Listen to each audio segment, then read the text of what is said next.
देखिए, आज हम लोग इस टॉपिक को समझने की कोशिश करते हैं, पॉवर्टी ट्रैप क्या होता है, वो कैसे क्रिएट होता है। देखिए, एक बहुत बड़े इकोनॉमिस्ट थे जिनका नाम था रेगनर नक्स। रेगनर नक्स ने ही पॉवर्टी ट्रैप का मतलब निर्धनता जाल का एक मॉडल दिया है, उसी चीज को हम समझने की कोशिश करते हैं। और रेगनर नक्स ने ही कहा है poor are pure because they are poor, गरीब गरीब है क्योंकि वो गरीब है। ठीक, इस चीज को हम समझने की कोशिश करते हैं कि कैसे गरीबी जाल कैसे क्रिएट होती है और आप उसे तोड़ना चाहे तो कैसे तोड़ सकते।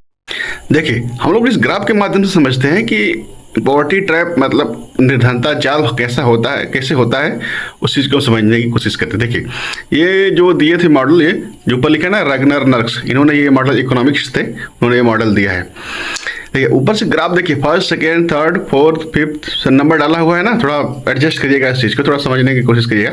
ठीक है, देखिए कहता क्या, पहला नंबर देखिए, पहला लिखा गरीब लिखा है, जिससे गरीब जितने ज़्यादा लोग गरीब होंगे तो क्या होगा, फिर वहाँ से देखते चलिए ना, पहले दूसरा में देखिए, उतने ही ज़्यादा मजदूरों की जनसंख्या उतनी ज़्यादा होगी, जितना ज़्यादा लोग गरीब होंगे उतनी ज़्यादा मजदूरों की। फर्स्ट नंबर पर देखिए ऊपर है ना गरीब, वहाँ से देखते चलिएगा। ठीक है, तो जितने ज़्यादा होंगे लोग, उससे ज़्यादा मजदूरों की संख्या उतनी ज़्यादा होगी। मजदूरों की यह संख्या जितनी ज़्यादा होगी, फिर तीसरा पर देखिए, जितना ज़्यादा मजदूरों की संख्या होगी, देखिए तीसरा मजदूरी दर उतना ही कम होगा। ठीक, जितने अगर मजदूरी दर कम होगा तो आय के स्रोत तो वही है, जैसे जो मतलब जो मजदूर लोग हैं उनकी मजदूरी का ही आय का स्रोत है, तो आय उनका कम होगा। ठीक है, आय कम होगा तो अपनी ज़रूरतों को पूरा करने के लिए, जैसे देखिए एक चीज़ और था, जो जितना गरीब होता है ना उसको उतने ही बच्चे होते हैं, ये भी इन्होंने ही बताया, मैं नहीं कह रहा हूँ। ठीक है ना, उतने ही ज़्यादा उनके बच्चे होते हैं। क्या होता है कि अब जितने ज़्यादा बच्चे हैं, अब उनकी आवश्यकता भी उतनी होगी और शादी विवाह वगैरह वगैरह सब समझ रहे हैं।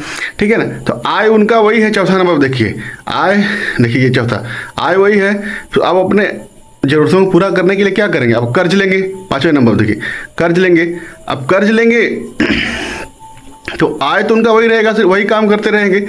ठीक है, आय तो बढ़ेगा नहीं, तो अब ये क्या करेंगे, अपने कर्ज की पूर्ति के लिए अपने बच्चे को भी काम पर लगा देंगे। ठीक है ना, ये देखिए छठा नंबर, अपने बच्चे को भी मजदूरी पर लगा देंगे। बच्चा मजदूर हो जाएगा, अब उसका कौशल विकास होगा नहीं। ऊपर देखिए, कौशल विकास उसका होगा नहीं तो क्या करेगा, फिर वो उसको रोज कहीं मतलब जॉब वगैरह मिलेगा नहीं। ठीक है, रोजगार उसको कहीं मिलेगा नहीं, फिर वो क्या हो जाएगा, फिर वो गरीब हो जाएगा। फिर ना यही साइकिल चलता रहेगा। अपने आसपास ऑब्जर्व कर सकते हैं, जितने मतलब गरीब जो है, जो मतलब वैसे मेंटलिटी जो है वो ऐसे ही मतलब इसी पॉवर्टी ट्रैप में फंसा रहता है। इसी को कहा जाता है पॉवर्टी ट्रैप, निर्धनता जाल।